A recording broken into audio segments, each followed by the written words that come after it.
personnes dans la fleur de l'âge. Encore une fois, nos condoléances et la politique, au cœur de la politique, présente ses sincères condoléances à notre frère pour tout le courage et l'abnégation dans le service qu'il nous offre chaque jour. Merci, commandant Jacques Roger, que Dieu vous fortifie et que Dieu donne aussi un repos à notre frère qui a rejoint nos ancêtres. Le départ, c'est la maison éternelle de tout le monde. Merci. Merci à tous les auditeurs auditrices qui ont apporté leur soutien aussi à Mme Jacques pendant ces périodes très difficiles.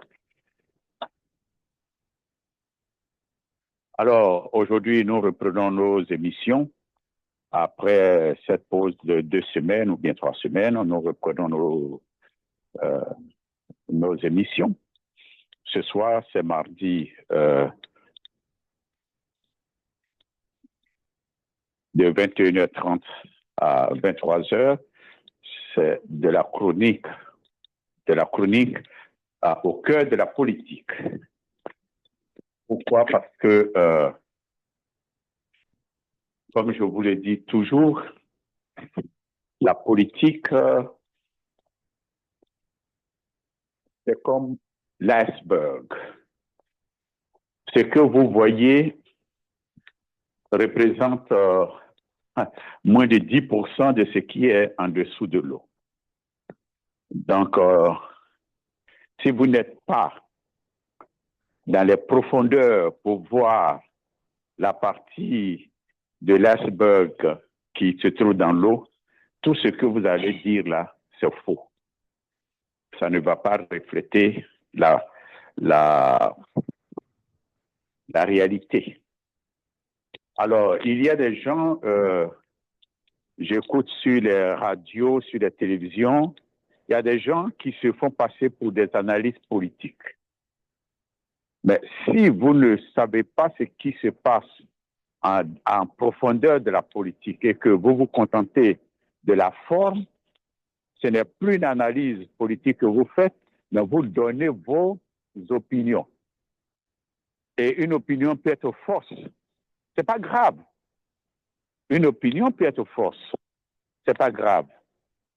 On peut se tromper. Mais en politique, une analyse politique, c'est grave de faire une erreur. C'est grave de se tromper. Et surtout quand vous ne maîtrisez pas les aboutissants de la situation politique et que vous voulez faire une analyse politique, vous allez enfoncer les politiciens. Parce que l'analyse politique va déboucher, sur un plan stratégique.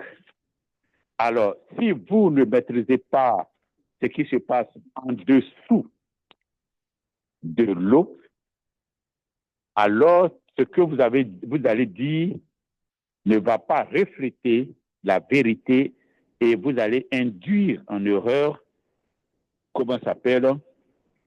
le politicien pour lequel vous êtes en train de travailler. C'est pour cela que c'est très facile, c'est pour se donner des grands airs pour dire qu'on est analyste politique, mais au fait, vous ne faites pas de l'analyse politique, vous donnez vos opinions, mais on veut paraître et on dit on fait analyse politique. Vous avez vu, je donne un exemple concret. Le dimanche passé, M. Banga Arthur est venu accuser les gens que M. Thiam n'est pas éligible parce qu'il a toujours sa double nationalité. Mais ce qu'il ne sait pas, c'est qu'en profondeur, ce dossier a été déjà relancé, ça fait 1 année. Ça fait 1 année. Donc tout ce qu'il a dit, c'est se sont avérés injustes. C'est ça. Donc, de grâce, si vous ne connaissez pas les aboutissants d'une situation politique, dans la forme comme dans le fond, abstenez-vous de dire que vous faites une analyse politique, mais dites simplement, vous donnez votre opinion. C'est beaucoup plus humble de votre part. Merci. Alors, pour ce soir, comme nous le disons, vous avez vu le programme de ce soir. Et le programme de ce soir, nous allons parler de sujets un peu sensibles, comme vous-même, vous avez pu voir dans le thème, dans les différents thèmes d'aujourd'hui. Le premier thème, il s'agit de la vente de nos matières premières qui sont agricoles. Je ne veux pas parler de la vente de nos minéraux parce que je n'ai pas, de documents, je n'ai pas d'informations fiables à ce sujet-là. Donc, je ne veux pas m'aventurer dans des choses que je n'ai pas la maîtrise et ce n'est pas parce que je ne peux pas avoir les informations, mais c'est parce que ça ne m'intéresse pas. Ça ne m'intéresse pas. Sinon, si je veux avoir les informations que je veux avoir, je les aurai. Alors, donc les pays voisins à la Côte d'Ivoire peuvent acheter le cacao au plus fort du prix fixé par Draman. Ça, c'est le premier point. Alors, c'est vraiment aujourd'hui, pour la première fois dans l'histoire des commodities, le cacao bat des records dans, sur les places boursières. Le prix ne fait qu'augmenter. Aujourd'hui, le prix du cacao est au-delà de 7 000 francs CFA le kilogramme. Et en Côte d'Ivoire, le prix d'achat au planteur est de 1800. C'est-à-dire qu'ils n'ont même pas 2000. Mais le reste de l'argent va dans la poche de qui? Le reste de l'argent va dans la poche de qui? Parce que sur le marché mondial, on achète le cacao à 7000 au moins. Je ne vais pas arrondir, je prends le bas de l'échelle, 7000. Sinon, c'est plus que ça, hein. Ça va au-delà de 7800. Et en Côte d'Ivoire, on paye à 1800. Le reste là, le surplus là, ça va dans la poche de qui? Merci. Ça va dans la poche de qui? Et les pays limitrophes, la Guinée, le Burkina, pendant la période de crise en Côte d'Ivoire, de la rébellion, le cacao de Côte d'Ivoire allait, au Burkina pour être vendu au Togo. Aujourd'hui, la Guinée, dont la monnaie est faible par rapport au franc CFA, achète le cacao de Côte d'Ivoire plus que ce que le gouvernement ivoirien propose aux Ivoiriens, aux producteurs ivoiriens. Moi, j'accuse le gouvernement parce que je ne suis pas bête. Je ne suis pas un idiot ni un ignorant. Et je ne suis pas de mauvaise foi. Les idiots qui sont en train de m'écouter vont dire, mais ce n'est pas le gouvernement qui fixe le prix. C'est la filière café-cacao. Mais qui a nommé le président de la filière café-cacao?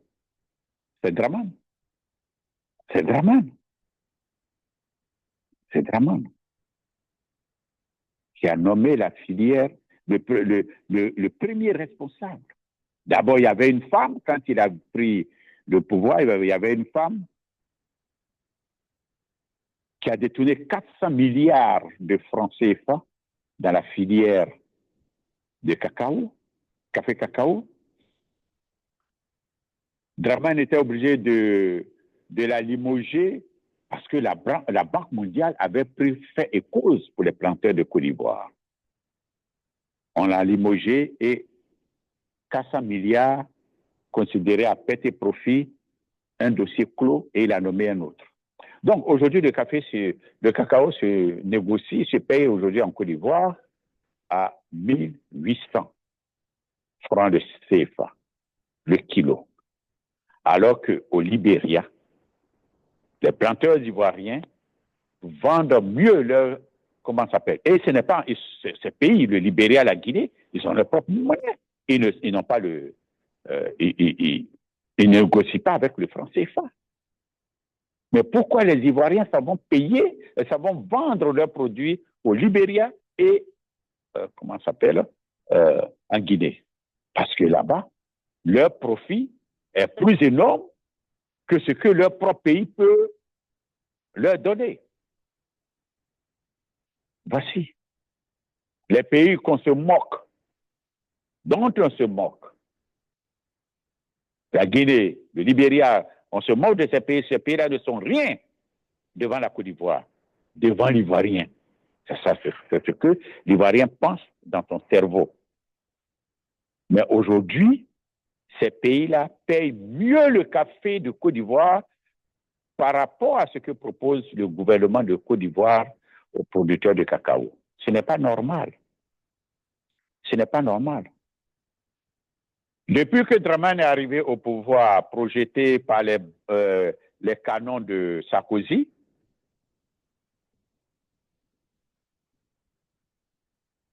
les filières café, cacao, anacarde sont devenues la propriété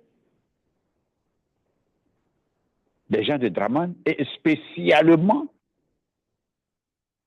le fils de Madame Ouattara. Et les VA, ça c'est devenu la propriété de Madame Ouattara. C'est-à-dire voici des gens qui ont fait main basse sur toutes les richesses de la Côte d'Ivoire. Alors je vous pose la question, la différence de 7800 à 1800, c'est-à-dire 6000 de différence, ça va dans la poche de qui? L'État gagne combien dessus? Et M. Folorou nous gagne combien dessus? Voici la question qu'on se pose, qu'on doit se poser. Nos parents, et sachez que le président, comment ça s'appelle, le ministre de l'Agriculture, c'est un certain Adjoumani, qui n'a pas pitié de ses propres parents paysans. Parce que Adjoumani, c'est un fils de paysan. Ce n'est pas pour dégrader quoi que ce soit. Moi, je suis fier d'être un villageois. C'est un fils de paysan qui ne se soucie même plus de ses propres parents paysans. Comment nos parents paysans souffrent dans les plantations. Vous qui m'écoutez, si vous n'êtes jamais allé dans une plantation de café, cacao et autres, de production agricole, vous ne pouvez pas savoir combien de fois nos parents souffrent. Mais nous autres qui avons été élevés dans des campements, dans des villages, dans des champs où on passait nos vacances, on sait comment nos parents souffrent des morsures des serpents, des piqûres des piquants, des blessures à la machette, à la daba. Hein? Il n'y a même pas de route pour évacuer leurs produits. Et il y a des gens qui sont assis dans des climatiseurs à Abidjan, qui roulent dans des grosses carrosses climatisées, et c'est eux qui se remplissent les poches. Pour 1 kilogramme de café, pour 1 kilogramme de cacao, pour 1 kilogramme d'anacarde, c'est eux qui s'enrichissent. Et nos parents sont laissés pour compte. Et quand ils sont malades, Ils prennent un avion et ils s'en vont en France pour se soigner. Au compte de l'État. Au compte de l'État. Voici comment le gouvernement ivoirien est méchant. Méchant vis-à-vis de ses producteurs. Et ils ont l'audace, le courage pour démontrer leur mauvaise foi ou leur idiotie que oui, c'est la première fois que le kilo de cacao atteint 1800. Oui, je suis d'accord. En 1960, on payait le kilo de cacao à combien? Quel est le rapport, le ratio de vente et achat aux paysans?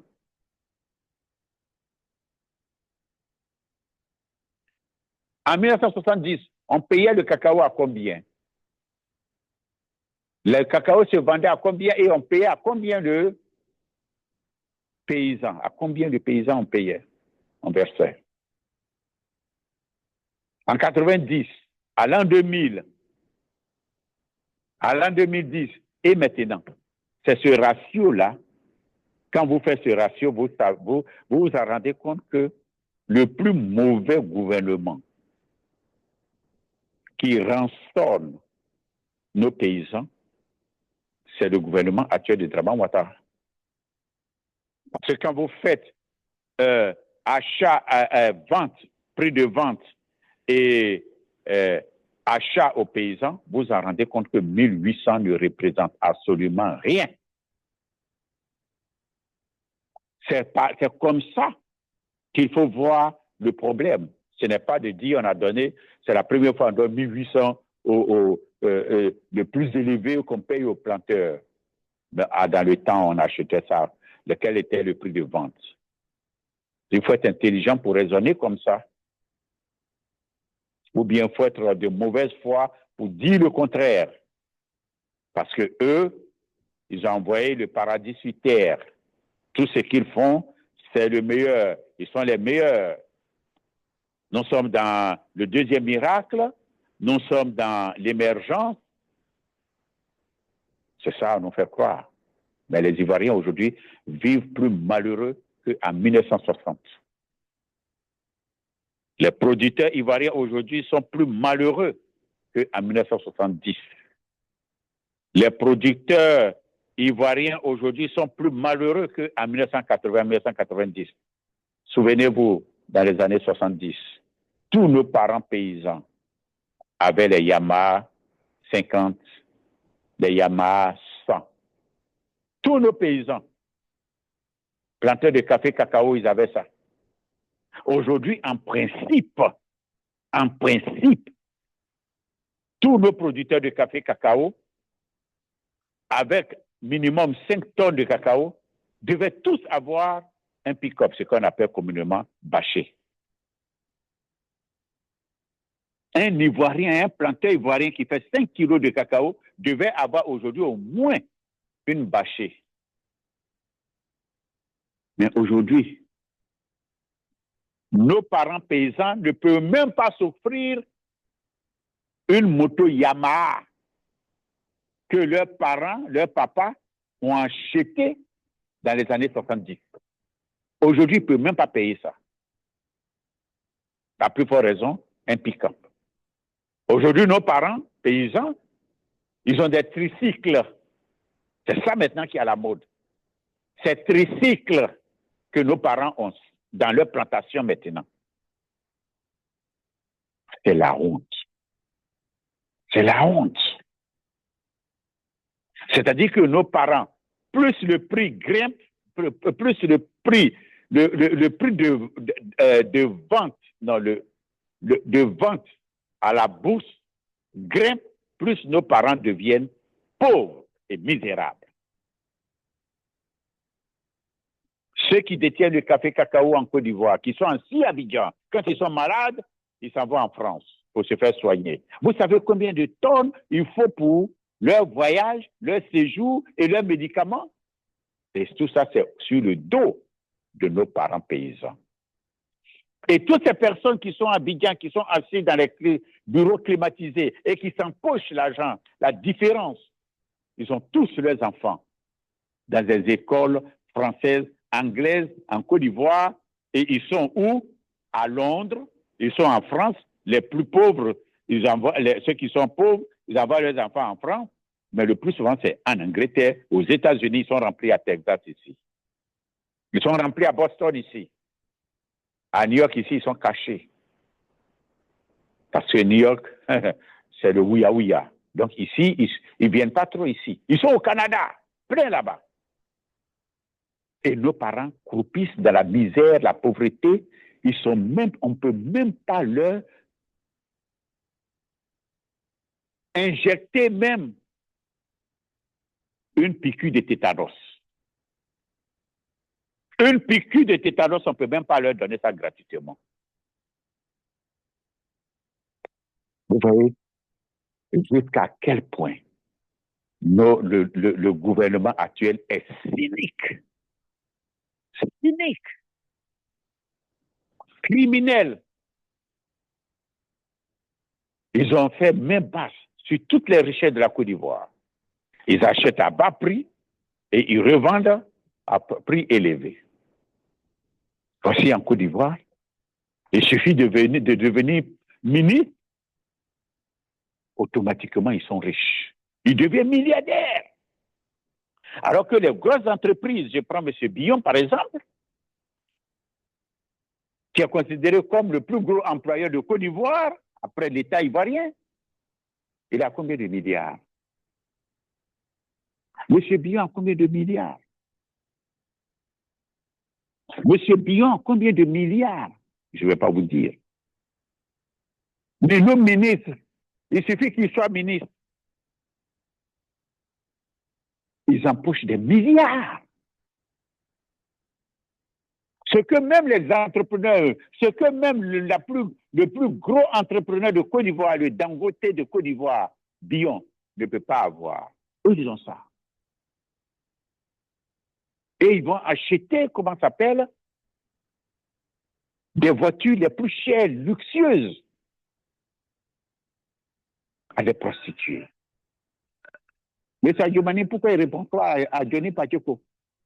Il a suffi que Laurent Gbagbo dise à Digba, le week-end qui a suivi, M. Sadio Mané allait réunir les pauvres baoulés chefs, que lui, il gruge, parce que tous ceux qui étaient là sont tous des planteurs, pour venir critiquer Laurent Gbagbo. Mais maintenant, Johnny Pacheco vient de sortir des dossiers sur vous. Mais Sadio Mané, pourquoi vous ne répondez pas? Pourquoi vous ne répliquez pas? Moi, j'ai écouté Johnny Pacheco. J'attends que M. Sadio Mané vienne démentir ce que Johnny Pacheco a dit. Comme il est allé critiquer Digbadet à Yamoussoukro devant les pauvres, misérables planteurs de Côte d'Ivoire, qui font la richesse de la Côte d'Ivoire. Souvenez-vous, dans les années 70, le développement de la Côte d'Ivoire repose sur l'agriculture. Et nos parents paysans, on les appelait les braves paysans. Les braves paysans. Même si on les a grugés, on ne les a pas trop grugés, comme ce qu'on fait maintenant. Mais comment les Africains, les peaux noires peuvent être inconscients jusqu'à ce point? En Côte d'Ivoire, bien sûr. Hein? Parce qu'au Cameroun, on donne. Si eux prennent pour boire bière, parce que les Camerounais sont les plus gros buveurs de champagne en Afrique, ça c'est le problème. Au moins, on paye bien leur cacao. Mais eux, chez nous. Et ce que je vais vous dire, 1 kilo de cacao qui sort de la Côte d'Ivoire, le gouvernement ivoirien taxe, les taxes que le gouvernement ivoirien impose à 1 kilo de cacao qui sort est plus élevée que la taxe au Cameroun. Je répète, un kilogramme de cacao qui sort de la Côte d'Ivoire est plus taxé qu'un kilogramme de cacao qui sort du Cameroun. Vous vous en rendez compte? C'est-à-dire que nos paysans, nos parents paysans, sont les vaches à lait. Et on a mis un fils de paysan à Djoumani pour être le ministre de l'Agriculture, ministre d'État, ministre de l'Agriculture, qui n'est même pas capable de défendre nos paysans. Il a oublié que son père et sa mère étaient des paysannes. Je vous dis que ce n'est pas une injure. Les paysans ivoiriens ont fait ce que la Côte d'Ivoire est aujourd'hui. Ce ne sont pas les enseignants qui viennent sur le plateau des télévisions pour insulter les gens. Vous avez vu une fois un paysan ivoirien venir s'asseoir sur le plateau et insulter les gens? Même Sansan Kouao, qui était considéré, même Pascal, Pascal, ils ne sont jamais venus sur un plateau de télévision pour insulter les gens. Et pourtant, c'est eux qui font de la Côte d'Ivoire ce qu'elle est aujourd'hui, qui ont fait de la Côte d'Ivoire ce qu'elle était au temps colonial, sous Houphouët-Boigny, jusqu'à aujourd'hui. Et ce sont les mal récompensés. J'ai dit qu'on peut même pas donner une piqûre de tétanos gratuite aux paysans ivoiriens. C'est honteux. Lorsque eux peuvent prendre un avion au compte de l'État ivoirien, dont la richesse provient de nos planteurs, eux, ils vont prendre l'avion, ils vont aller séjourner en France, il faut payer le séjour, ils vont être à l'hôpital, il faut payer les frais médicaux. Et nos paysans sont laissés pour compte. C'est malheureux. Et je répète, aujourd'hui, en 2025, nos planteurs, nos parents paysans, nos planteurs de café, cacao, anacarde devraient tous avoir aujourd'hui une bâchée.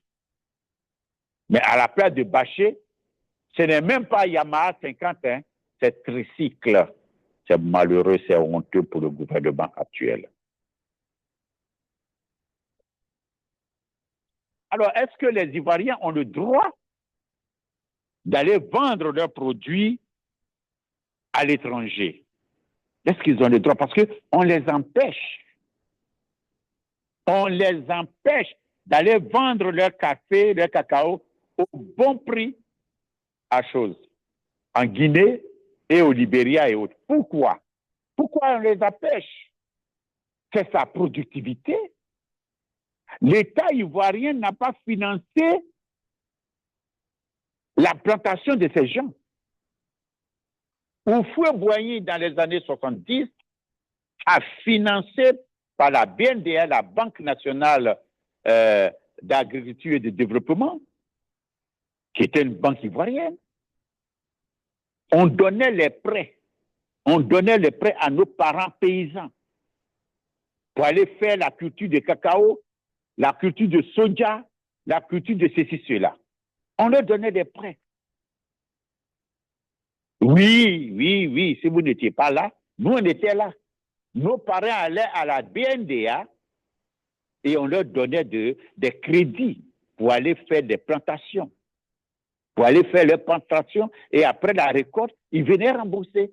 Ça existait en Côte d'Ivoire, sous Houphouët-Boigny. C'est Draman Ouattara en 90 qui a cassé la BNDA. Je répète, c'est en 90, Draman Ouattara est venu et il a supprimé la BNDA. Parce que Draman Ouattara, lui, on ne peut pas en vouloir Draman Ouattara, c'est quelqu'un qui n'est pas intelligent. C'est quelqu'un qui n'est pas intelligent. Donc, lui, les décisions qu'il prend, c'est en faveur des Occidentaux. Sinon, si vous venez vous trouver une banque, BNDA, qui est nécessaire une banque qui est importante, qui subventionne nos parents à créer plus, à produire plus. S'il y a une mauvaise gestion, on fait l'état des lieux et ceux qui ont volé, on les arrête, on les met en prison. On change ceux qui ont mal géré, on les remplace, on donne de nouvelles directives et puis on continue. Mais lui, il vient, il a coupé. Quand il est venu, il a supprimé Crédit Côte d'Ivoire. Oui, il y avait une banque Crédit Côte d'Ivoire en Côte d'Ivoire.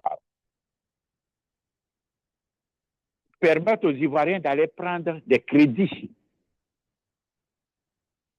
Dramane Ouattara a supprimé Crédit Côte d'Ivoire. Crédit Côte d'Ivoire, c'était le dernier PDG de Crédit Côte d'Ivoire, c'était le Guinéen, là, Sidi, qui était un moment Premier ministre en Guinée, là, Sidi Touré ou quoi. Bon, ok. C'est lui, il était PDG de Crédit Côte d'Ivoire. Oui. Mais comme c'est un monsieur, Dramane n'est pas un monsieur intelligent, il supprime, ou bien s'il n'a pas supprimé, il vend ça à la France. Parce qu'en supprimant, on donne le marché à la France. On donne le marché aux investisseurs privés. Un bon président, c'est celui qui peut amener sa population à investir dans leur propre pays. C'est ça là que nous on cherche. C'est ça là que nous on attend. Et c'est lui là que nous on va voter. Oui. C'est lui là on va voter. Celui qui peut amener les Ivoiriens à investir dans leur propre pays. C'est lui là que nous on va voter. C'est comme au Japon. Au Japon,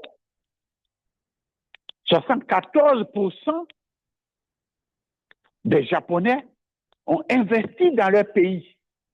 Donc, quand l'État dégage 100 francs, 74 vont dans la poche. 74% va dans la poche des Japonais. Mais nous, en Côte d'Ivoire, on ne compte que sur l'investissement étranger.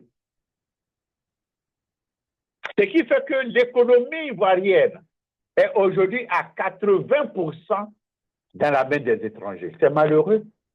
Comment vous allez vous développer? Comment vous allez vous développer si 80% de vos richesses doivent partir à l'étranger? Parce qu'il est venu investir, il doit récupérer son argent et il doit récupérer ses bénéfices. Et il les rapatrie. Parce que c'est ça, le contrat économique en Côte d'Ivoire, des finances en Côte d'Ivoire. Ils ont le droit de rapatrier tous leurs bénéfices. Donc, tout l'argent de la Côte d'Ivoire, de nos paysans, nous vient là, rapatrient ça en Algérie, ils rapatrient ça en France. En Algérie, d'où vient leur maman, et en France, d'où vient leur père, ils rapatrient là-bas. Ils sont allés construire une usine de transformation de cacao en Algérie, dans le désert, dans le Sahara de l'Algérie.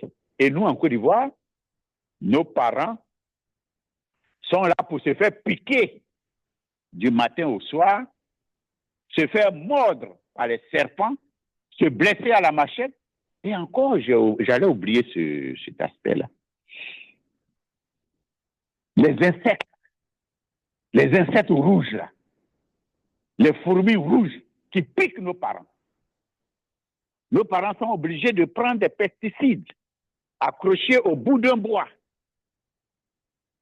Et comme ils n'ont pas les moyens pour pulvériser en hauteur, donc on attache, comment ça s'appelle, les pesticides, là, la poudre de pesticides dans un paille arrondi, et on accroche à un bois, et on lève le bois, et puis on secoue, et puis, comment ça s'appelle, les pesticides tuent les fourmis rouges. vous m'écoutez, mais je ne sais pas si vous avez été piqué par des fourmis rouges. Nous, on a été piqué par des fourmis rouges. Des fois, vous rentrez en bas d'un cacaoyer, mais les fourmis rouges tombent sur vous, comme la neige tombe sur nous aujourd'hui, actuellement à New York. C'est comme ça. Donc, les gens viennent, au moins on peut donner les chances à nos paysans jusqu'à 1990, où M. Draman Ouattara est venu tout supprimer. Maintenant, c'est lui qui est devenu le pire de la Côte d'Ivoire. Lui, sa femme et leurs enfants, ce sont eux, et la petite côtière, ce sont eux maintenant qui pillent les richesses de la Côte d'Ivoire et rendent les Ivoiriens de plus en plus malheureux. Alors maintenant, ce qu'il faut savoir, est-ce que nos parents n'ont-ils pas le droit d'aller vendre leur café cacao ailleurs? Nous sommes dans la communauté des États de l'Afrique de l'Ouest, c'est ça, non? Nous sommes dans la CEDEAO. S'il y a circulation des personnes et des biens, pourquoi alors on empêche le paysan ivoirien d'aller vendre à profit son cacao en Guinée? Ou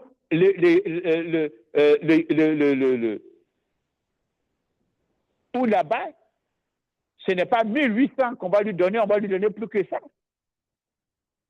Et il va aller vendre au Libéria. Pourquoi alors on les arrête? Et c'est ce que M. Talon fait au Bénin. J'ai déjà plusieurs fois dit ici, mais j'ai répété encore, c'est pédagogie. Lorsque M. Talon arrive au pouvoir, l'anacarde se vendait à 400 francs CFA le kilo. C'était la même chose quand Gbagbo était au pouvoir.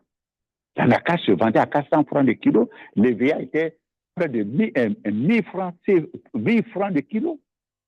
Aujourd'hui, l'EVA à 250. J'ai abandonné mes champs dans la brousse. J'ai dit, laissez-les, ne les coupez pas. Non, laissez ça dans la brousse là-bas. J'ai 20 hectares d'EVA. Et là, laissez ça. Ne touchez pas sans cas. La brousse n'a qu'à prendre. Le jour que ça va reprendre, on va aller couper les herbes dedans. Donc, comment s'appelle? Talon arrive et il décide de créer une structure béninoise pour acheter l'anacarde. Et c'est son frère, Léonel Talon, qui en est le PDG, le directeur de cette entreprise, et qui va casser le prix de l'anacarde, c'est-à-dire de 400 à 200.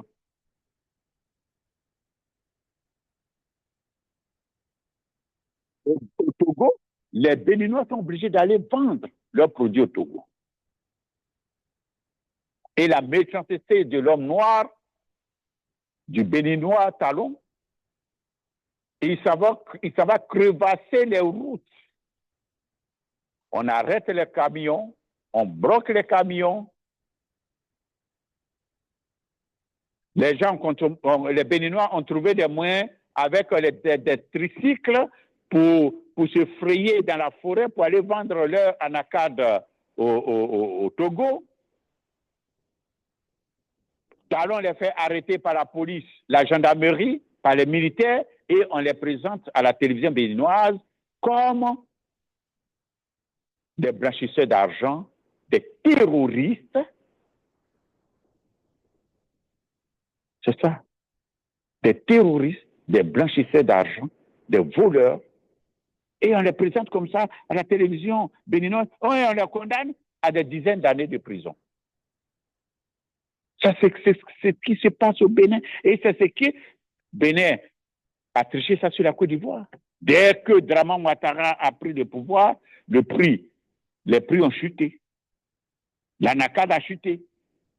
Bon, maintenant, aujourd'hui, un peu, ils ont relevé, oui. Parce que la anacarde se cultive dans le nord. Ils ont cassé, bon, ils ont relevé un peu. Ça va dans l'ordre de 300 et quelques. C'est bien. Ce sont nos parents. et l'EVA. Le prix de l'EVA a chuté totalement. Comme si on n'avait plus besoin de latex d'EVA. Comme si les entreprises qui utilisaient ça sont fermées. Mais c'est faux, ces entreprises continuent de fonctionner. Je pose la question, et la différence d'argent, ça va où dans leur poche? Donc, les paysans ivoiriens, ils ont le droit. Mais pourquoi on les poursuit? On les poursuit parce que c'est un manque à gagner à la famille. C'est un manque à gagner à la famille Nouvian qui s'est accaparée de la Côte d'Ivoire, des richesses de la Côte d'Ivoire. C'est un manque à gagner pour la famille Draman Ouattara. Moi, j'avais un oncle, il vient d'Abosso. Depuis autant de Oufo-Boigny, il était acheteur de produits agricoles, café, cacao. Mais Draman Ouattara, il est venu net président. Il a comment ça s'appelle? Il a révoqué la licence de mon oncle. Il a révoqué la licence de mon oncle et multiplié les licences de ses frères du Nord. Draman Ouattara a fait ça. Draman Ouattara a fait ça. Si au moins si mon oncle, si c'était sur autant de, comment s'appelle, de Gbagbo, on va dire, mais c'est un ami. Et il est dans la filière depuis le temps de Koboï. Moi, mon grand-père était cultivateur, c'est un paysan. Mon grand-père maternel, c'est un paysan de Assouba. Ce sont les premiers producteurs de café cacao à Assouba. Mon grand-père maternel. Assouba est à 3 km, au plus 5 km d'Abosso. Donc, je sais de quoi je parle. Du coup, nos paysans, c'est-à-dire du coup, le cacao n'est plus rentable pour un paysan ivoirien. Le VA n'est plus rentable pour un paysan ivoirien. C'est malheureux. Donc, on amène, comment ça s'appelle, la gendarmerie, les militaires pour bloquer les camions de transport qui vont transporter pour envoyer en Guinée, au Libéria. Mais mes chers frères et sœurs, les Ivoiriens ne boivent pas l'eau dans leurs narines. Nous sommes dans une communauté économique. Par conséquent, si on permet la libre circulation des personnes, il doit y avoir aussi la libre circulation des biens. Pourquoi on empêche les Ivoiriens d'aller vendre leur cacao au Libéria, au Niger? Pourquoi? Au Burkina? Pourquoi on les empêche? Quand il produisait son café cacao, le gouvernement l'a aidé. Vous le grugez et il trouve un moyen des acheteurs qui veulent acheter à bon prix sa productivité, sa production, et vous l'empêchez. On peut être méchant jusqu'à ce point. On peut être cynique, même voire criminel jusqu'à ce point.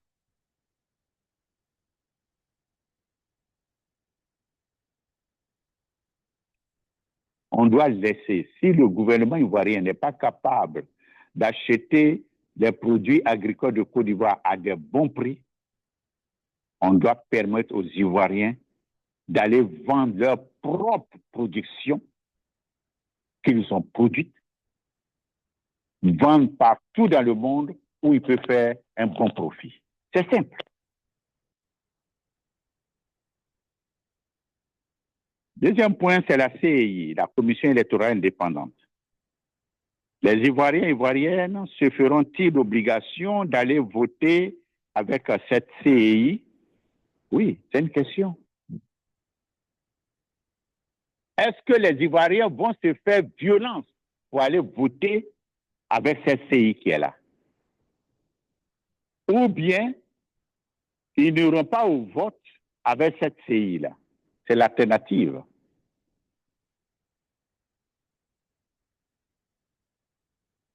Aujourd'hui, je vais être très clair avec vous. La France est aujourd'hui dans une situation délicate et je vais vous dire pourquoi Dramane Ouattara ne peut pas lancer encore sa candidature.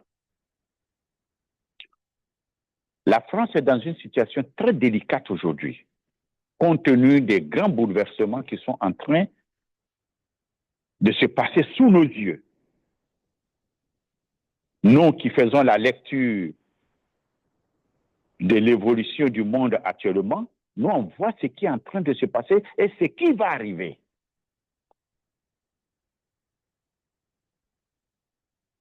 La France ne peut pas perdre la Côte d'Ivoire, sinon ce sera son échec total. Sinon, c'est son échec total. Je vous ai déjà parlé ici. Pourquoi Sarkozy a vitrifié Laurent Gbagbo? Il a utilisé le terme le plus haut de l'armée. Vitrifié, ce n'est pas avec pistolet, ce n'est pas avec mitraillette, ce n'est pas avec arme lourde.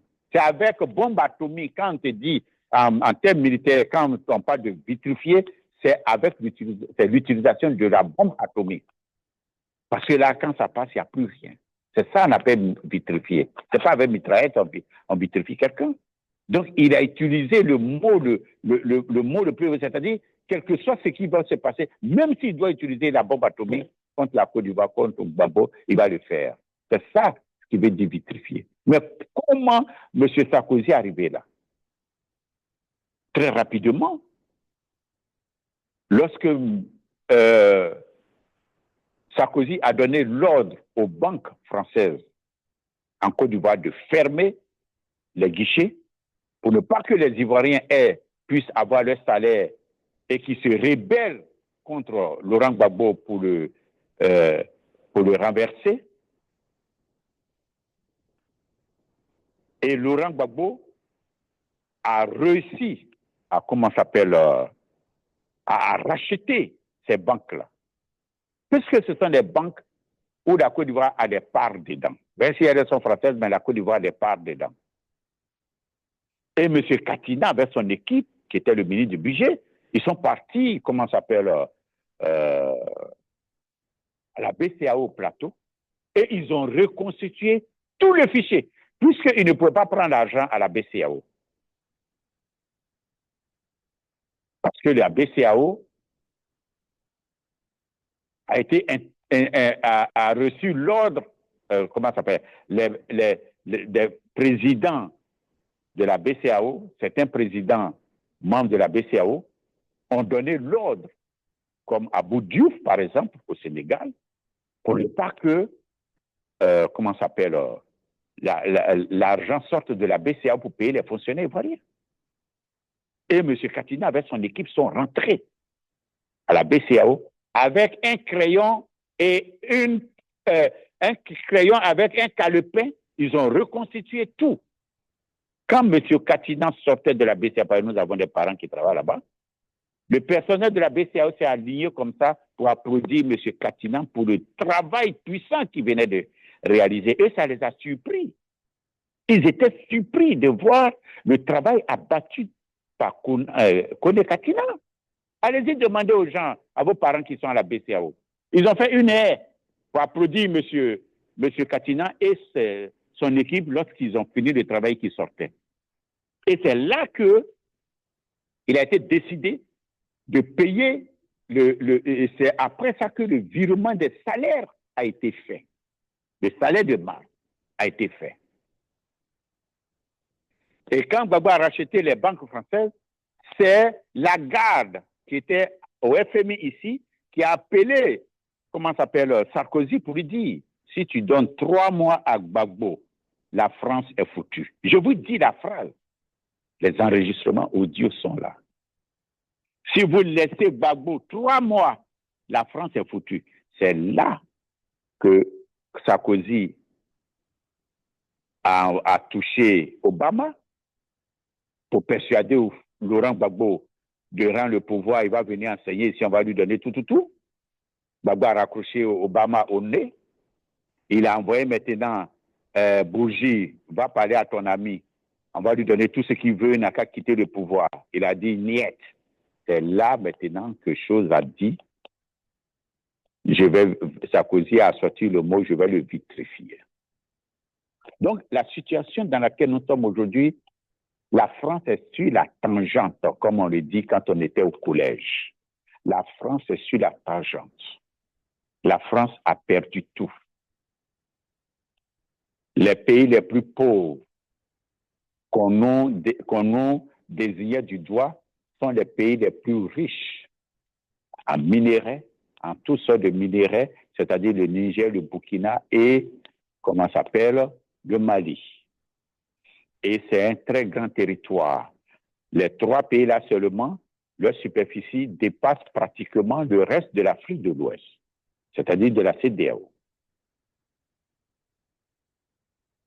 Bon, vous pouvez corriger ça, ça c'est important. Donc aujourd'hui, la France est sur la tangente. La France a des problèmes. Qui va succéder à Draman et qui va toujours livrer la Côte d'Ivoire à Draman, à la France? Qui va succéder à Draman et qui va livrer la Côte d'Ivoire à la France comme Draman l'a fait? Voici le problème de la France. La France aujourd'hui joue sur, comment ça s'appelle, les deux pieds. Est-ce que Tidiane Thiam peut faire notre affaire? Mais je vous ai donné les trois raisons pour lesquelles Tidiane Thiam ne peut pas faire l'affaire de la France. D'abord, c'est un Ivoirien. Il a passé toute sa vie en Côte d'Ivoire. Ceux qui racontent des conneries, ça, ils peuvent le raconter. Ce n'est pas parce qu'il est parti en Europe, mais Thiam venait souvent en Côte d'Ivoire. Il n'a pas besoin de faire du tapage.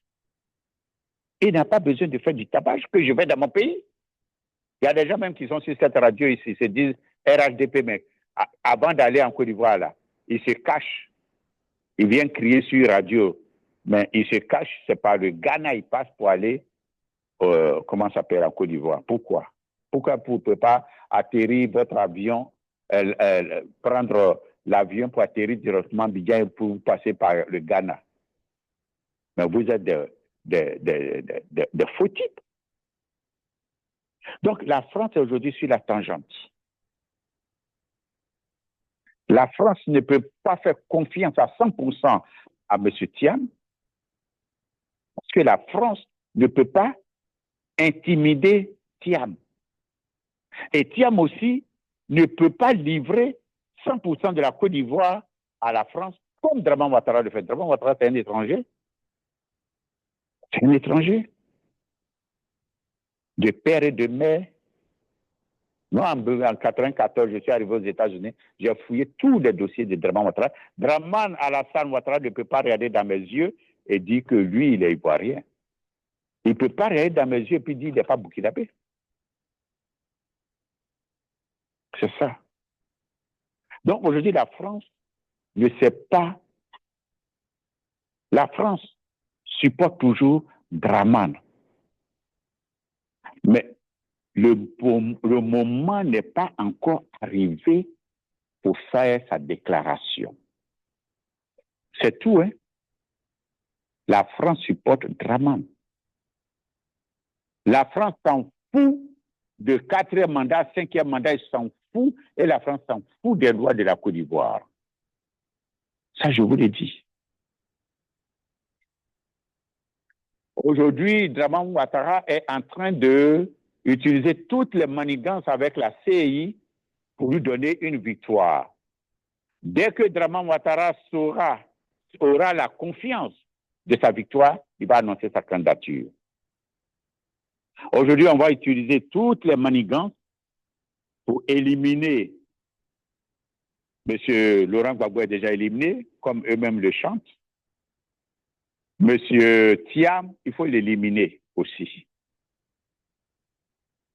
Même si, à la dernière minute, on va dire, bon, OK, une élection inclusive, allez, Thiam, tu es candidat, Gbagbo, tu es candidat, Blé Goudé, tu es candidat, Soros Guillaume, tu es candidat, c'est que M. Draman Ouattara se présente, c'est parce qu'il sait qu'il va gagner les élections.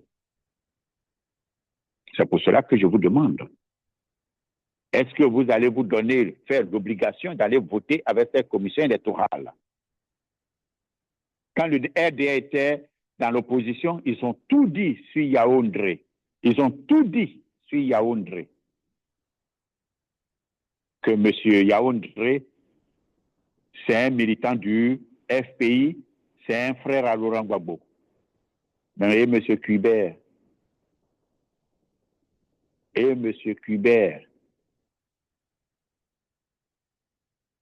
en quoi il était porte-parole de la rébellion, M. Cuibert? Vous voulez quoi?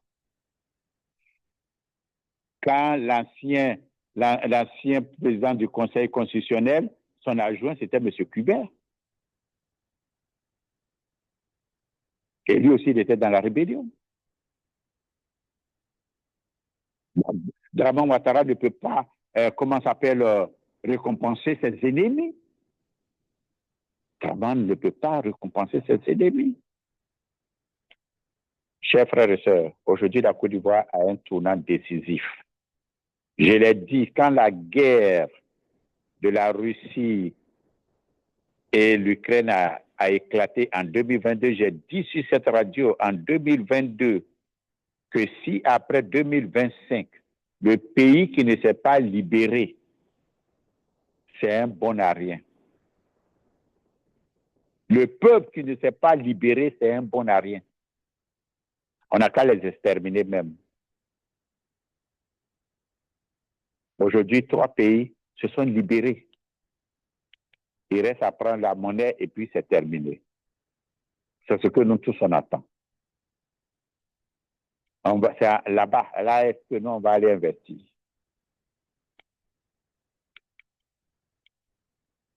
Donc, si vous les Ivoiriens, nous les Ivoiriens, nous ce qu'on peut faire, c'est ce qu'on est en train de faire.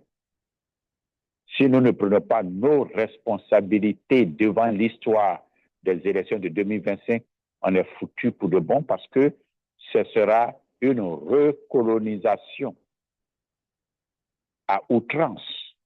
C'est-à-dire maintenant même, avant au moins on nous a mis dans une barrique où il y a 2 trous, on peut respirer. Maintenant là, ils vont fermer même les trous, on ne pourra même plus respirer. Parce que la France ne vous donnera plus l'occasion de pouvoir vous libérer. La France n'a pas confiance à M. Thiam comme quelqu'un sur qui ils peuvent compter pour avoir la France dans leurs mains, la Côte d'Ivoire dans leurs mains, sous leurs pieds, mais même c'est bon, sous leurs pieds, comme ce que Draman a fait. Vous prenez la Côte d'Ivoire est dirigée par des étrangers. Sur le plan politique, ce sont des étrangers qui font la politique ivoirienne. Sur le plan économique, ce sont les étrangers qui détiennent 80% de l'économie ivoirienne. C'est malheureux. Voici le Burkina qui vient de prendre une loi. Le foncier, la loi du foncier. Aucun étranger ne peut être propriétaire de terre au Burkina. Tu peux louer la terre, mais tu ne peux pas t'approprier. C'est ça, non? Mais en Côte d'Ivoire, en 1980, c'est quelle année? 95, à l'Assemblée nationale de Côte d'Ivoire, le FPI avec Laurent Gbagbo, le RDR avec Jenny Kobenan, le PDCI avec Konan Bédié, ils ont voté la loi du foncier en Côte d'Ivoire. En principe, si tout le monde a été d'accord, les 3 grands partis ont été d'accord,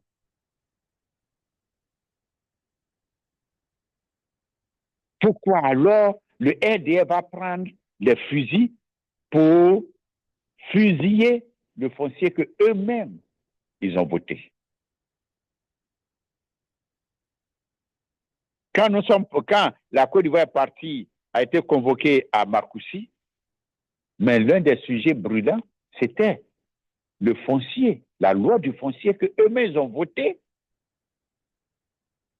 et qu'ils ont formé des délégations pour sillonner la Côte d'Ivoire pour vous dire la nouvelle loi du foncier. Mais là-bas, là, à Marcoussis, ils ont tout changé. Ils ont tout changé. Voici où la Côte d'Ivoire se trouve. Dans cette situation d'enfer. C'est-à-dire que si jamais, Ivoiriens, si jamais vous ne vous mettez pas ensemble pour chasser ces étrangers vampires de la Côte d'Ivoire là, qui sont en train de détruire la vie des Ivoiriens là, si vous ne le faites pas, dites adieu et vous êtes des bons à rien, on peut même vous exterminer comme des mouches et puis on ne parle plus de vous. La question de la nationalité, double nationalité, c'est vraiment bizarre quand j'entends les gens parler.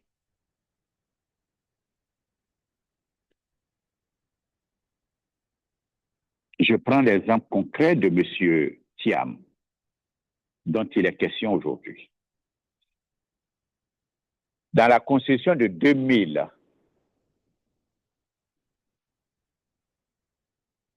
il a été dit dans l'article 35 pour candidater ne s'être pas prévalu d'une autre nationalité. C'est-à-dire que vous êtes Ivoirien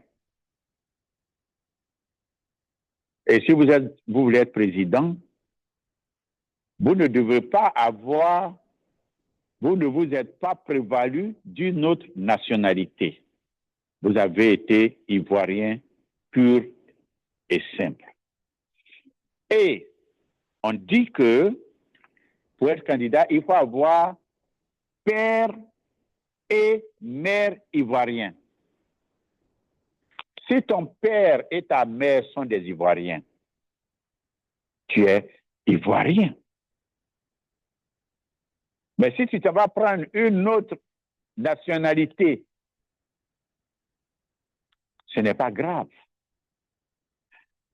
Mais si tu utilises cette nationalité pour remplir des fonctions, tu te prévois d'une autre nationalité pour accomplir des tâches, tu ne peux plus être président. Tu n'es pas ivoirien. Puisque tu t'es prévalu d'autres nationalités pour accomplir certaines fonctions, pour accomplir des actes. Encore, la loi interne à la Côte d'Ivoire te permet de renoncer à cette nationalité-là. Lorsqu'en 2016, Dramane écrit sa nouvelle constitution, parce que Dramane connaît le droit plus que les docteurs et les agrégés de droit en Côte d'Ivoire, on a enlevé cette prévalue d'une autre nationalité, on a enlevé ça et on a mis exclusivement. Il faut être exclusivement ivoirien, c'est-à-dire quelqu'un qui n'a pas pris, qui ne prend pas une autre nationalité. Mais le bas blesse. Ce qui fait l'opposition à cette loi, c'est qu'on dit maintenant dans la loi que tu peux être de père ou de mère ivoirien ou ivoirienne. Mais si la Constitution permet à Kwasi Douga d'avoir la nationalité de sa mère, qui est ivoirienne, et la nationalité de son père, qui est irlandais, mais pourquoi on va venir me demander d'être exclusivement ivoirien? Dans la Constitution de 2000, ça marche à perfection, parce qu'on dit de père et de mère ivoirienne. De père ivoirien et de mère ivoirienne. Donc, tu ne peux pas aller te prévaloir d'une autre nationalité. Mais dans le cas espèce, M. Thiam, son père est français. Parce que quand son père quittait, comment ça s'appelle, parce qu'avant l'indépendance, il y avait un code d'indigénat. Certains, ceux qui étaient à un niveau, qui ont fait l'école et à un certain niveau, cela a été considéré comme des Français. Donc, quand il quitte le Sénégal, il est français. En ce moment, l'État sénégalais n'existait pas. Il est français. Il met un enfant au monde avec une femme ivoirienne, mais l'enfant est ivoirien de mère et ivoirien de père. Maintenant, vous dites qu'il n'a qu'à être exclusivement ivoirien. Mais comment il peut être exclusivement ivoirien? Il ne peut pas être exclusivement ivoirien. Mais vous ne pouvez pas me dire d'être exclusivement ivoirien. Puisque vous dites que je peux, pour être candidat, je peux avoir père ou mère ivoirienne. Donc, ça veut dire que j'ai le droit d'avoir les deux nationalités de mon père, et de ma mère. Mais vous ne pouvez pas venir me dire j'incarne exclusivement ivoirien parce que ma mère est ivoirienne et mon père.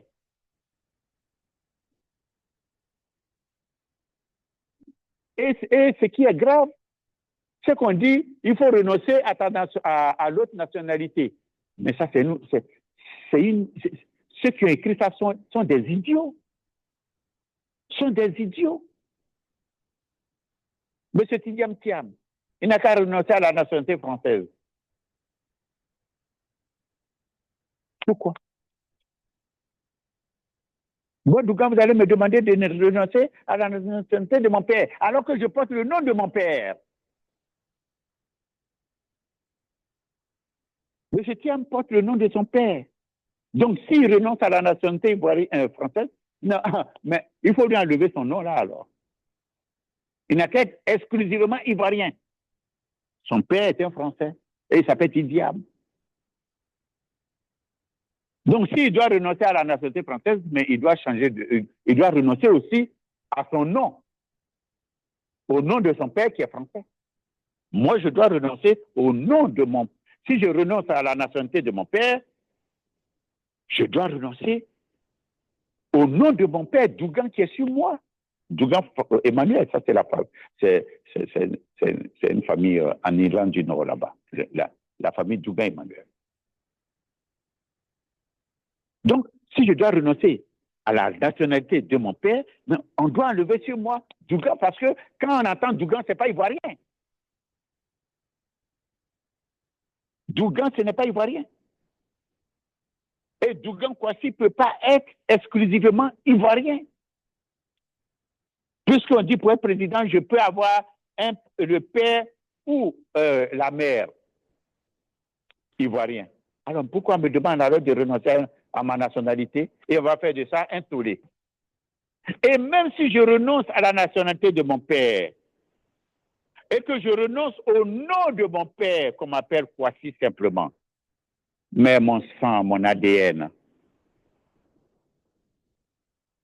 mon sang, j'ai le sang de mon père dans mes veines. J'ai qu'à renoncer au sang de mon père qui coule dans mes veines. Comment ça? Comment? Donc, c'est un faux débat. Au vu de la Constitution actuelle, on ne peut pas exiger à M. Thiam d'être exclusivement ivoirien. Non. Puisqu'on dit qu'il peut avoir père et mère, un père ou mère. Donc, il peut être président parce que sa mère est ivoirienne. C'est tout. Mais M. Thiam ne peut pas être président sous la Constitution de 2000 qui dit qu'il n'a qu'à avoir père et mère ivoirienne. Sous la loi la Constitution de 2000, M. Tidiane Thiam ne peut pas être président. Moi, Dougan Kwasi Emmanuel, je ne peux pas être président parce que ma mère est ivoirienne et mon père est irlandais. Mais sous la deuxième condition, en toute exclusivité, je peux être président. Même si j'ai la double nationalité, parce qu'on dit père ou. Alors, en tant que ivoirien, M. Thiam est exclusivement ivoirien, M. Thiam est exclusivement français. Simple. Donc, c'est un faux débat. C'est un faux débat. Pour que M. Thiam ne soit pas candidat, alors, ce sera, comme on appelle, il faut changer la constitution. Pour qu'il soit exclusivement ivoirien, il faut qu'on dise père et mère. Là, M. Thiam est disqualifié. Mais tant qu'il y a la notion de père ou mère, M. Thiam est exclusivement ivoirien, il est exclusivement aussi français.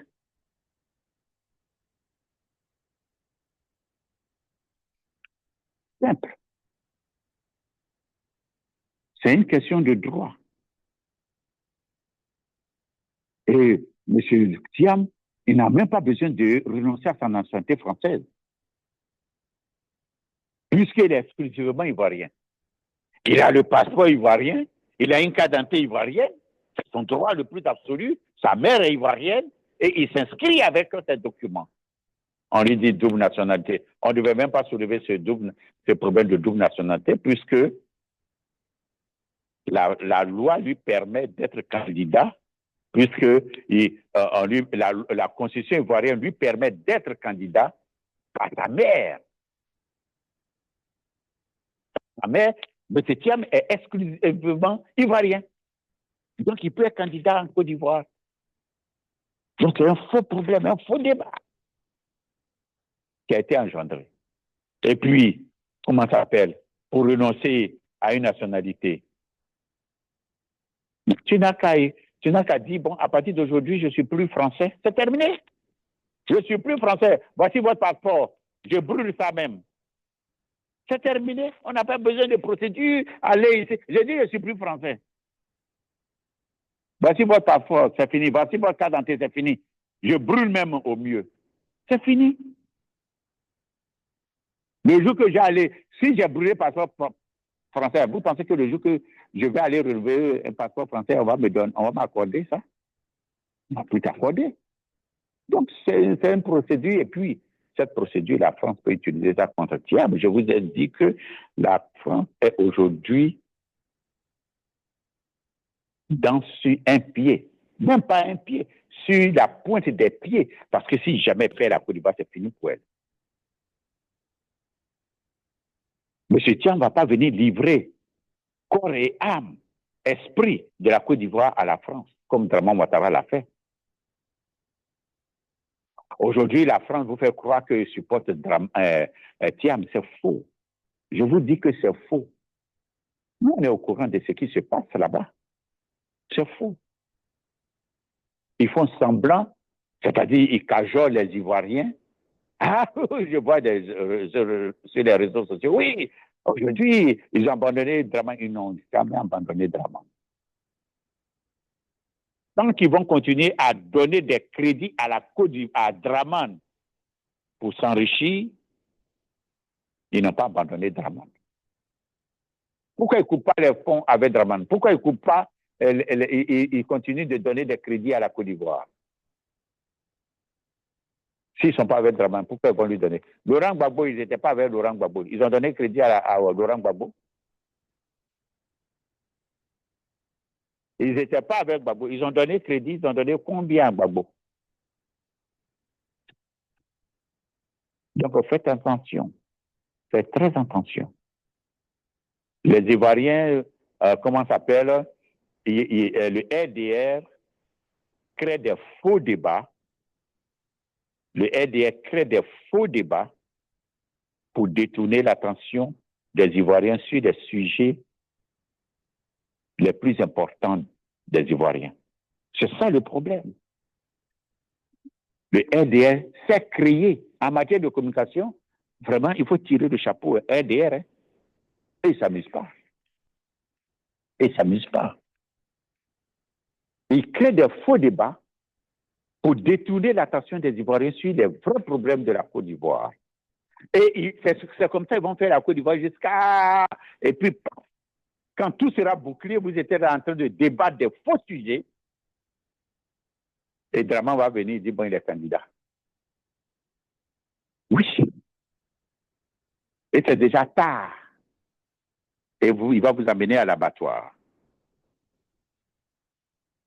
Donc, tous les débats qui se passent sur les chaînes de télévision de Madame Ouattara, de beau-fils Ouattara, de Béninois, Savaillon ou Savajevon ou quoi, tout ça là, toutes ces télévisions ont été créées pour distraire les Ivoiriens.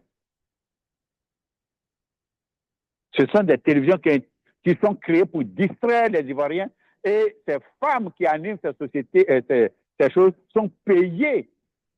Vous pensez que les chaînes qui sont les chaînes privées de Draman, de sa femme, de ses beaux-fils et de l'enfant de Henriette Diabaté, là, vous pensez que ces chaînes de télévision-là peuvent payer, comment ça s'appelle, ces gros salaires-là que même les agents de la RTI ne gagnent pas? Vous pensez que ces chaînes de télévision-là peuvent payer ces filles-là? Où ils gagnent leur argent? Vous pensez que ces gens-là, ces chaînes de télévision peuvent produire suffisamment d'argent pour payer, comment ça s'appelle, ces émissions, payer le salaire de ces présentatrices qui ont des salaires plus élevés que le salaire des agents de la RTI? Si vous ne le savez pas, ça, je vous apprends ça.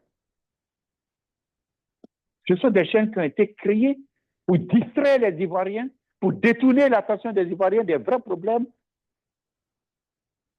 auxquels les Ivoiriens devaient faire face. Donc, on les distrait, on les détourne.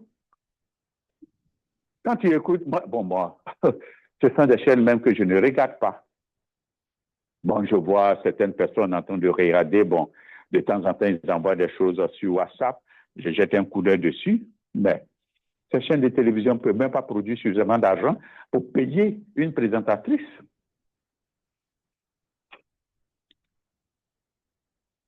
Qui finance cette télévision. C'est avec l'argent de l'État qu'on finance cette télévision. Votre argent qu'on prend pour payer cette télévision-là, pour financer cette télévision. Sinon, il n'y a rien dedans. Il n'y a rien d'instructif dedans, dans cette télévision.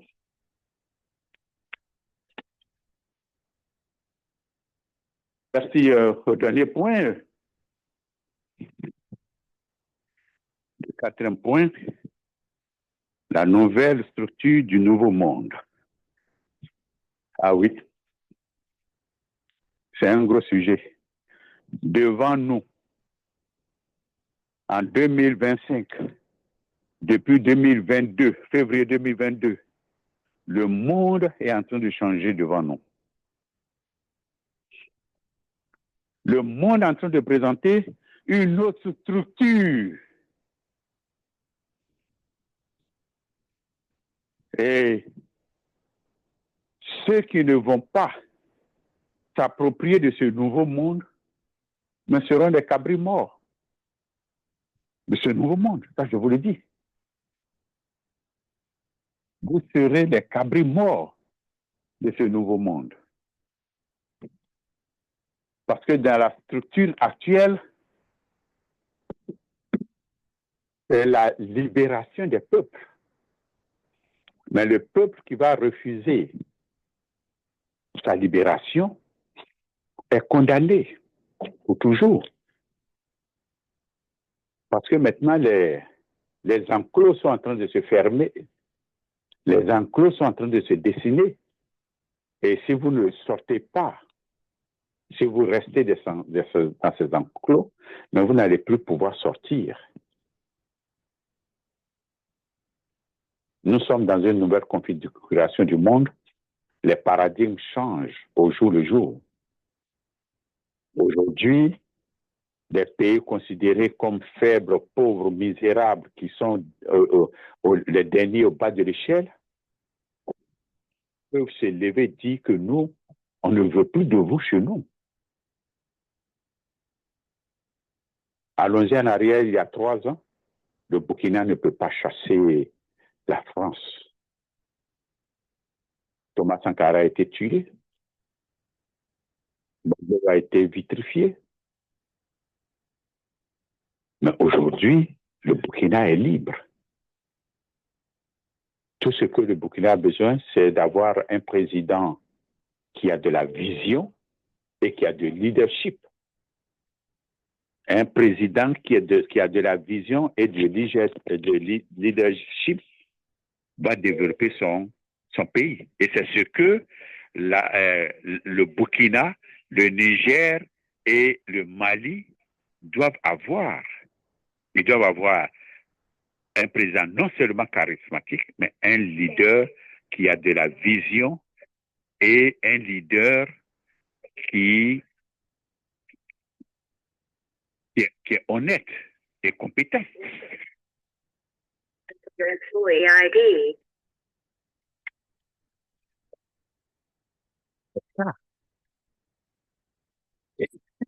Il y a une bonne gestion efficiente des ressources de ces pays-là. Je vous donne 10 ans. Je vous donne 10 ans. Ces pays vont rattraper tout le retard qu'ils ont eu. Aujourd'hui, on accuse ces 3 chefs d'État qui n'ont rien fait, qui ne font rien. C'est-à-dire, on veut mettre à leur compte ce que leurs pays n'ont pas pu réaliser dans les 60 ans d'indépendance. On peut mettre ça à leur compte. En 3 ans, on peut faire quoi? En 3 ans qu'ils sont là, ou bien en 2 ans que certains sont là, on peut faire quoi? On peut rattraper 60 ans de retard. 60 ans de retard? C'est pas possible. Donc, il faut encourager ces jeunes, il faut encourager, ces présidents, Tiani au Niger,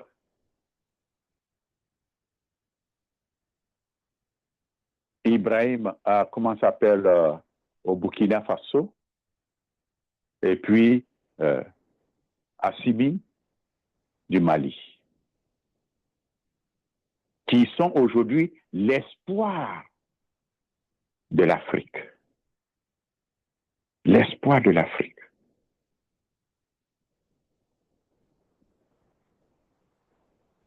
Si ces pays étaient vraiment des pays pauvres et misérables, vous pensez que la France va tout faire pour aller les déstabiliser?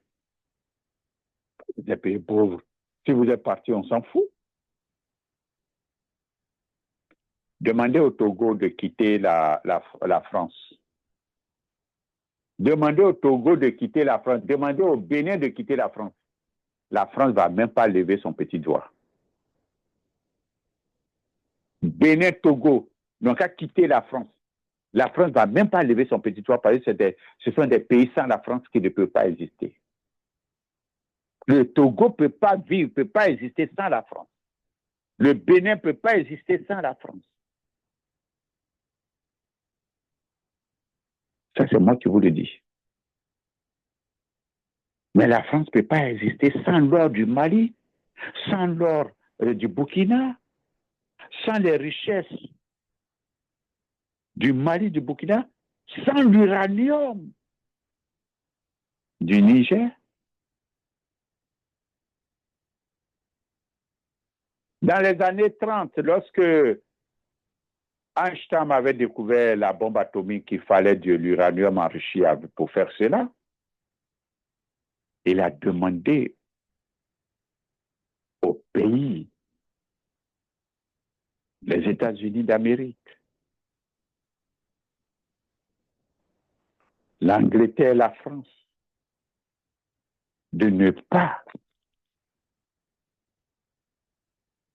laisser échapper l'uranium de leurs mains. Eux, ils doivent contrôler l'uranium du monde. Parce que celui qui va contrôler l'uranium va contrôler la guerre. Et c'est ce qui s'est passé. Mais aujourd'hui, M. Tiami a 100% de son uranium, il a 100% de son pétrole, le Burkina a 100% de ses réserves d'or, mais l'or du Burkina, du Mali, l'uranium, il suffit de déposer ses richesses en banque, mais ce sont des gens qui auront tout à leur disposition pour se développer. Je vous dis, dans 10 ans, vous serez étonnés de ces 3 pays-là. Et c'est pour cela que la France fait tout avec des imbéciles comme Draman Ouattara et des vendeurs de drogue comme Tinumbu, comme des blanchisseurs d'argent comme les Patrice Talon, pour les emmerder. Avec ce couillon de Ghanéen à dos, pour emmerder ces 3 pays-là. Aujourd'hui, il est parti. Le nouveau qui est venu là, pourquoi il ne fait plus la même chose? Voici les réalités. Dans 10 ans, vous serez surpris de ces pays-là. Alors, comment les États-Unis ont mis 7 milliards de personnes en esclavage depuis la Deuxième Guerre mondiale? La Deuxième Guerre mondiale est terminée, mais qui a donné la victoire des Alliés? Mais c'est la Russie qui a donné la victoire aux Alliés. C'est la Russie. Mais par des acrobaties terribles, l'Amérique est venue soumettre l'humanité entière, 7 milliards de personnes, en faisant de sa monnaie, le dollar, la monnaie de réserve. C'est-à-dire que vous tous, sur la Terre, vous ne pouvez pas faire de transactions sans notre dollar. Voici. Et tout le monde payait le dollar. Tout le monde était obligé de payer le dollar pour faire ses achats. La mairie pouvait dépenser autant d'argent, pouvait créer autant d'argent, parce qu'il y a des esclaves qui seront obligés de venir payer notre dollar pour aller faire leurs propres transactions. Et aujourd'hui, le BRICS se lève. Le BRICS veut créer sa monnaie aussi. C'est-à-dire on aura 2 grandes monnaies, le dollar. Et la population du BRICS aujourd'hui dépasse celle du dollar. Et aujourd'hui, la richesse du BRICS, les richesses minières, stratégiques et énergétiques et agricoles dépassent les richesses du dollar. Donald Trump dit non, pas question. Le BRICS ne doit pas créer monnaie. C'est-à-dire, nous, on doit rester toujours esclaves du dollar américain. Vous voyez comment ils sont très intelligents, les Américains? On ne doit pas créer, le BRICS ne doit pas créer sa monnaie. Et que si le BRICS crée sa monnaie, ils vont taxer leurs produits à 100%. Mais le marché, en tant que marché BRICS ou bien dollar, mais le marché du BRICS est plus important que le marché du dollar. Oui, le marché du dollar, c'est les pays développés. Le marché du BRICS, c'est des pays qui ne sont pas développés. Je suis d'accord, mais d'ici 10 ans, 20 ans, ces pays-là seront développés. Parce qu'ils vont disposer pleinement de leurs richesses et à partir de leurs richesses, créer d'autres richesses et créer leur développement. C'est ça. Donc d'ici 20 ans, mais le dollar, personne ne va s'occuper du dollar. Donc ils ne veulent pas que les autres peuples se libèrent du dollar parce qu'ils nous considèrent comme nous, leurs esclaves, qui doivent obligatoirement utiliser leur dollar pour faire nos transactions du bout du monde à un autre bout du monde. Ça ne marche plus, c'est terminé ça. Ça ne marche plus, c'est terminé. On s'en fout de votre Banque mondiale, on s'en fout de votre FMI, le BRICS a sa monnaie et chacun utilise sa monnaie pour faire les échanges au sein du BRICS. C'est tout. On ne sera plus esclave du dollar. Le dollar a appauvri tous les peuples de la planète, sauf quelques-uns qui, par leur ingéniosité, ont pu se débarrasser, limiter les dégâts. Mais nous autres, nous avons été tous embaillonnés dans le dollar. Donc, je vous remercie.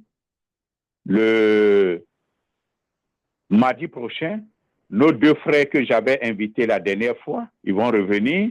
Et puis après, nous allons passer encore à nos frères de la Guinée, parce que le monde est en train de bouger.